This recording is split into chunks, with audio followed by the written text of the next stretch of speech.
Babiyahin na ngayong gabi patungong Vatican City sina Pangulong Ferdinand R. Marcos Jr. at First Lady Liza Araneta Marcos para dumalo sa libing ni Pope Francis. Ang detalye sa balitang pambansa ni Kenneth Pasyente ng PTV Manila.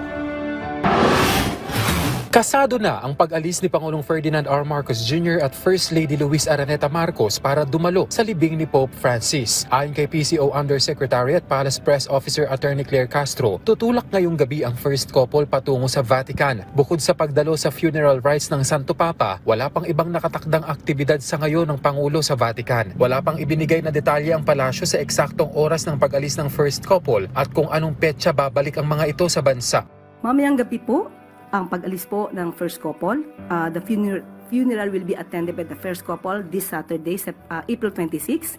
Bilang pagbibigay pugay naman sa yumaong Santo Papa, idineklara ni Pangulong Ferdinand R. Marcos Jr. ang National Mourning. Batay sa Proclamation No. 871 na nilagdaan ng Pangulo, marapat lamang nabigyang pugay ang Santo Papa na naging impluwensya sa buong mundo. Ayon sa proklamasyon, ang kautusan ay epektibo agad at magtatagal hanggang sa araw ng libing ni Pope Francis na nakatakda sa Sabado. Bilang bahagi ng paggunita, inaatasan ng lahat ng tanggapan ng pamahalaan, pampribado man o pampubliko, na ibaba sa half-mast ang watawat ng Pilipinas sa buong panahon ng luksa bilang paggalang sa yumaong Santo Papa. Binigyang diin ni Pangulong Marcos Jr. ang kahalagahan ng pamana ni Pope Francis, mga aral na kinakatawan ng pagmamahal, awa at pananampalataya na patuloy na nagbibigay inspirasyon sa sambayan ng Pilipino at sa buong mundo. Una nang nagpahatid ng pakikiramay ang Pangulo sa Simbahang Katolika, kasunod ng pagpanaw ng Santo Papa. Mula PTV Manila, Kenneth Pasyente, Balitang Pambansa.